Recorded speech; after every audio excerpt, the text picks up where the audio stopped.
Hi, my name is Jinlun Yang. I am the National Ambassador for Young People's Literature, hence the fancy medal. Welcome to this month's episode of the Reading Without Walls video podcast. Today, I am here with Jeff Kinney, the original Wimpy Kid himself. Thank you so much for joining me. Well, Jeff. thanks for calling me a wimpy kid. That's not very nice. That's not a nice way to start. I thought that was your Twitter handle. I thought we all go by our Twitter handles. Right. I thought this guy was the original wimpy kid, but now I know. I wanted to be. I always thought I was until I read your book. There we go. Yeah. I got outwimped. I love your book, so. Well, thank you. Yeah. Thank you so much. Well, thanks for joining me. First, I wanted to ask you, what kind of kid were you like? I was a wimpy kid. I did weird things. I used to hide in the bathroom, just like Greg from my swim team coach. I'd hide in the bathroom, wrap myself in toilet paper to stay warm, and then come out at the last second of swim team practice. So, you can laugh at me, but now I'm making money off of selling those stories. Yes, you are. Right. Yes, you are. You actually, why didn't you bring towels in to wrap yourself? Why would you have to use Because toilet paper? if I asked the coach in the first minute of practice, can I use the bathroom? If I went in with a towel, he would have known. He would have been suspicious. I see. And what coach is going to say no to a kid who says, I need to use the bathroom while they're in a swimming pool? That's right. He's going to say, yes, you go use the bathroom. Okay, so you were an unusually creative kid. You were an unusually creative kid. What role did books play in your life? I loved reading. Most of the books I read in my early days were books by Judy Blume. I love Freckle Juice and Tales of a Fourth Grade Nothing, Blubber. Basically, my sister's bedroom was right next to the bathroom. Okay. So I'd grab on my way into the bathroom, there's a lot of bathroom stories here already. two for two.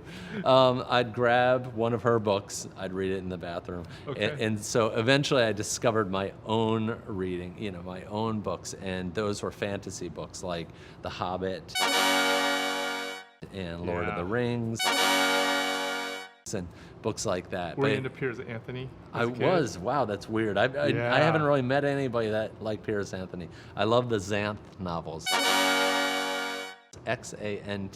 Yeah, me too. Yeah, me too. Spell for I don't know if those hold up. Really? But I haven't read them as an adult, so I don't know. Yeah, what happens as an adult is that you read these books as a kid, and then you sit down with your kid, and you're like, "Oh, you're gonna love this." Yeah. And then you read the first few pages, and it's like, "Thou dost not," right? It's like totally outdated, and you're trying to explain to the kid, "No, this is really great," and they're like, on to something else. Yeah, Sometimes that happens to me with like Chris Claremont X-Men issues too. Does it really? Yeah, Okay. yeah. When I try to explain that to my kid, it's just goes over their head. Okay, so you read a lot. I did. You read a lot. Did you grow up wanting to tell your own stories? I didn't grow up wanting to tell my own stories. I grew up wanting to be a cartoonist. I loved newspaper comics. I loved comic strips like Calvin and Hobbes, and there was a one panel called The Far Side that I really loved, and I know you must have loved. Absolutely. But my favorite literature of all were comic books by Carl Barks, who did Uncle Scrooge and Donald Duck. Love those. So that's my favorite literature. Yeah, me too. Yeah. I loved Karl Barks. I think he's a genius that deserves much more recognition. I agree. Than he's gotten. I agree. I don't know if anybody's ever written a biography on him. Maybe it'll be you that writes it. Yeah, or you should write it. Yeah, maybe me. You should actually Yeah. write it. So do you remember the first time you encountered Karl Barks? Yeah, my father, when he was growing up, he collected these comic books in the 1940s, 1950s, and 60s. And then he grew up, went off to Vietnam, actually, and then his parents threw out all his comics. And so when he had kids, he started to recollect all those comic books. Okay. And so I got to see them new, but they were really old stories. But for me, they were new because he had just purchased them. Yeah. Yeah. Yeah, that's amazing. I would have loved, when I was like in high school, I would have loved to be reading over your shoulder. Oh, really? Yeah, those are some of my favorites. Huh. Those are absolutely some of my favorites. So what would you tell a kid who wants to become a cartoonist? I'll tell a kid, write directly to camera. If you want to be a cartoonist or an illustrator of any sort, the best thing that you can do is, at first, imitate other people's drawing style, because when you imitate someone else's style, you figure out how they did it. In cartooning especially, you can really tell how they made their lines, what choices they made, and then it helps you to give you the tools to create your own style, which is ultimately where we want to get to. And you've certainly done that with Wimpy Kid. Yeah, with Wimpy Kid, with Greg Heffley, I wanted to be a newspaper cartoonist, but I couldn't draw well enough. So I decided that I sort of maxed out at a middle school level in my artistic style. So then I started drawing as a middle schooler. So I learned a lot about cartooning drawing as Greg because I used a really simplified style. And I learned that cartooning is the art of simplification. Yeah, absolutely. Absolutely. I feel like you get to a certain point in your development as a cartoonist where you realize that simplification actually requires a lot of sophistication, right? Right. Often it's a lot harder because you don't have any lines to hide your mistakes. Right, that's Everything's right. just out there. So- Like being naked. That's right. It's not really like being naked. That's your version of being naked is different from my version. That might be true. But, That might be true. but when I draw, I'm always thinking about how can I use as few lines as possible. There's a cartoonist in the late 1800s who was challenged by his editor to use half as many lines. And he said, if I use half as many lines, I'm going to have to charge you twice as much. And I like that idea that cartooning is really about elegance and simplicity. Yeah.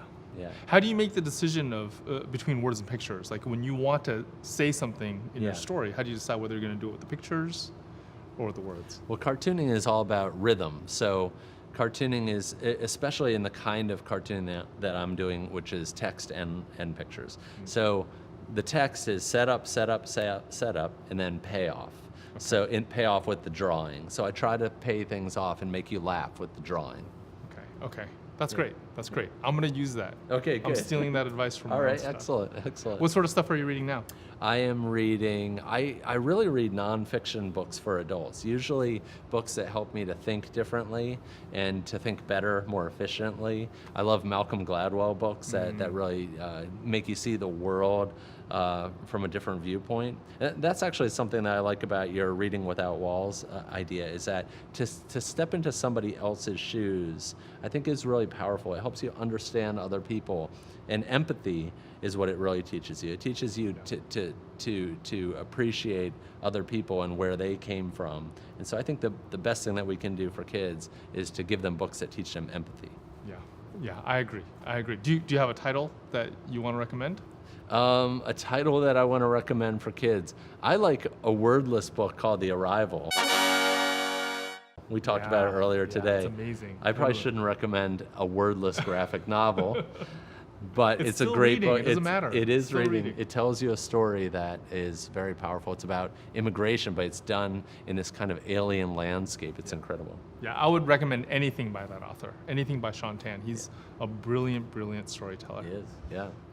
Well, thank you. Thank you Thank so you. much. We're about out of time. Thank you, Jeff Kinney, for joining me on the Reading Without Walls podcast. Great. Can I touch your medal there? Absolutely. Right, there we go. This is how we're going to end. Take care.